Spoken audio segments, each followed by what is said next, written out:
Picture the hot summer of 1939. The ocean surface glitters under the sun as the MS Louis, carrying 900 Jewish refugees, approaches Havana. They clutch worn papers, hoping Cuba will welcome them. Instead, they are turned away. Now imagine an alternate timeline.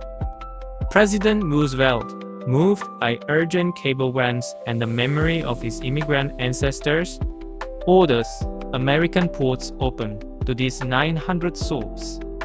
In this version of history, the St. Louis docks in Miami on July 6, 1939, mothers, with tears of leaf on Florida piers. Children run through fields of orange trees, breathing free air for the first time.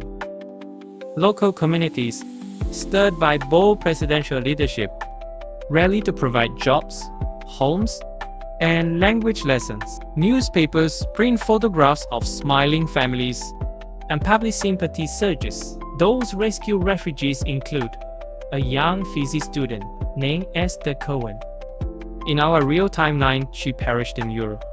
Here she enrolls at the University of Chicago, where she meets Enrico Fermi's team.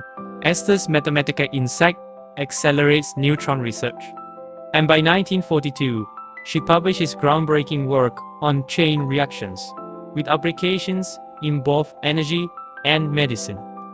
Her success opens doors for refugee scientists.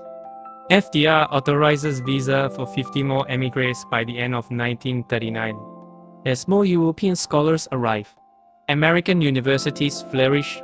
Fields like nuclear physics, chemistry, and even early computer science advance at twice their projected pace.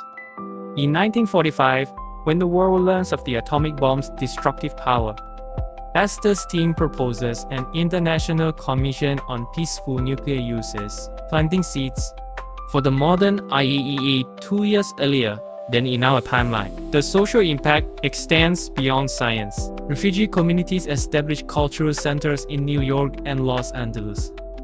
They share stories of survival through art and theater, inspiring American playwrights and filmmakers. A teenage singer named Jakob Blumstedt, saved from Vienna, joins the Broadway chorus and later pioneers a new style of folk jazz. His music, carrying themes of exile and hope, shapes the soundtrack of post-war America. Because the Roosevelt administration demonstrates moral leadership in 1939, global public opinion shift. When the United Nations forms in 1945, refugee protections become central in its charter. The 1951 Refugee Convention is stronger, with clearer enforcement mechanisms. When Hungary erupts in 1956, Western governments act swiftly, admitting tens of thousands to safety. When the Soviet Union falls, Eastern Europeans remember America's 1939 embrace and forge deeper democratic ties. Fast forward to our present day, universities brim with students whose grandparents found refuge here. Nuclear energy powers entire regions without the delays of heady regulation, thanks to Esther's early warnings about safety protocols. AI researchers, many descendants of those first immigrants, collaborate across borders under treaties born from the 1951 Convention. And every time a modern crisis emerges, from Vietnamese boat people, we respond with a sense of "we've been there. We know what it means." All this began with one decision: to open our ports in July 1939.